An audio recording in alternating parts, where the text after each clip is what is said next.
Hi everyone, it's Kim. Welcome back to my channel and welcome to our weekly topic chat. So today, as I'm sure you already seen from the picture, but I'm going to show you again, we have the subject of sleep well. Subject, topic, I guess we should call it topic. So the topic this week is sleep well. Now I know that we've touched on this a couple of times as a suggestion for healthier tips. I think that we covered sleeping well, sleeping better, improving your sleep patterns when we talked about the tips that healthy people do. Like these are the things that healthy people do on a daily basis. So this week we're expanding on that. Now I do have some notes, so I may look down from time to time, but let's just jump into topic and hopefully I can give you something that you can use or put into place to help you with this area or maybe help bring you a little closer to where you want to be in this area. So the first suggestion that I have for you is the sleep-wake cycle. So when I was reading through the tips on this one, which we'll get to in just a second, it kind of reminded me of back to school for your kids. When you send your kids back to school about a month beforehand, what do? Yep, you start getting them back on their sleep schedule. So you start easing them into it. Maybe it's time to start going to bed at 9:30, 10 o'clock. And then you start weaning them back down to an adjustable, acceptable time to go to bed. Now, as parents, we didn't do that to ourselves. We're typically up, taking care of things, getting as much done as we can. And you know that I have said time and time again that you should set a timer on your phone about a half hour before it's time for bed for yourself, just so you can just let yourself know, hey, it's time to wind down. Whatever I have to do, let's pick the most important things and get those out of the way. So that's my first tip. Set a reminder on your phone. Go to sleep at the same time. Again, that will kind of get you on that pattern. And try not to adjust your pattern. I mean, I know that most of us will try to sleep in on the weekends, as we coin that catching up on our sleep, right? I know I'm guilty of it myself. And the experts say that if you get up at the same time or around roughly the same time every morning, that your pattern will stay intact. So your body will get used to it and your body will start to signal to you when it's time to go to bed, and also sometimes wake up when it's time to wake up.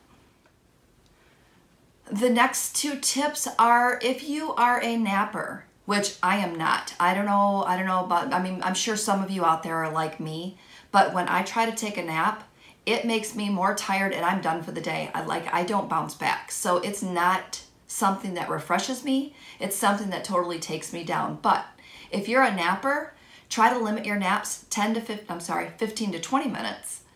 And that will give your body and your brain enough time to shut down, but not so much time that it's going to, again, push you over that edge into sleepy town. The next one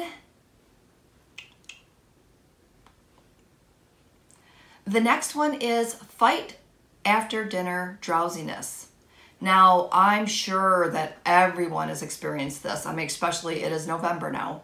And with it being November, you know turkey is one of those culprits that will make you go right to sleep after you've eaten. So if you are feeling those signs that you're super tired after your dinners, or maybe you just ate a really big dinner and you're ready to go home and go right to bed, maybe go out and take a nap. No, don't take a nap. Maybe go home and just do a walk, go out for a walk, or pop in a exercise DVD, or just get up and get some type of activity. If you can push past that and then again go to bed at your normal time, that will really help you to get a really good night's sleep. Okay, so I think that's good on the tips. So let's see what we have next. Light exposure. I thought this was really good. Everybody knows that natural daylight is good for you. So if you can get out and about during the daytime and get some of that natural light, great. If you are in the house, open up your windows, let some of that natural light in, because again, that is going to help level set your body. And at night, if you are one that watches TV or plays games on your tablets or even reads on your Kindle, try to shut those items down about an hour beforehand so that your brain has time to start readjusting. All those backlit lights will kind of, I don't know if it's called waking up your brain, or it just kind of messes with you. So if you can start shutting that down, like I said, at least an hour before you go to bed, great. That'll help you adjust and start telling your body it's time for bed. So I'm going to give you a list of things that you may be able to do in that last half hour. Again, if you finished everything, or maybe you just start picking one of these things to start doing to make it part of your nighttime ritual. So I made a list, and it is, instead of reading your tablet, maybe read a book or a magazine. Maybe take a hot bath. Throw on some soft music. Maybe do some yoga. That would be good, because then you can practice your breathing and your stretches all at the same time. You can maybe spend some time with your hobby. That's always a nice relaxation technique. I know that I've probably told you this, but I'm a scrapbooker. And when I go down to my scrap room downstairs, I totally shut out the world. I mean, it is just my relaxation time, and it really helps me out a ton. Maybe you can listen to books on tape. That's a good one. And if not, if you're not like a books on tape or a reader or anything like that, maybe you just take that last half hour and make your preparations for the next day. Now, as a WW member, because of course you know I will always be a member first, I like to take that last few minutes of my night and make sure that I'm ready for the next day. I put our lunch bags on the table, and I make sure that I have things ready for, snacks. If there's anything that I can go ahead and pre-put in those lunch bags, I make sure those are there. If I need to prepare anything for my husband or myself, I make sure that that's in there. Are our snacks ready? Are our lunches ready? Typically I do this on Sunday, but sometimes there's the day of or the day before type items that I need to do, and I'll take care of those then. Is my backpack ready to go to work? I mean, there's certain things that I like to carry with me. So I try to make sure that I have a launch pad ready. And if my launch pad is ready and all my items are ready, my mornings go really, really smooth. So if you can take that few extra minutes at night to prepare for the next day, you're good to go. All right, so where was I going? Again, if I do that, if I set myself up the night before, you know what that also does? That shuts my brain down. And that I'm not worried, did I do this, or do I have to do this, or oh no, I need to remember to do this in the morning. The more that you can get out of your brain, the better. Now, if you have a ton of stuff on your brain, here are 2 more suggestions for you. The first thing is, get a pad of paper, write it down.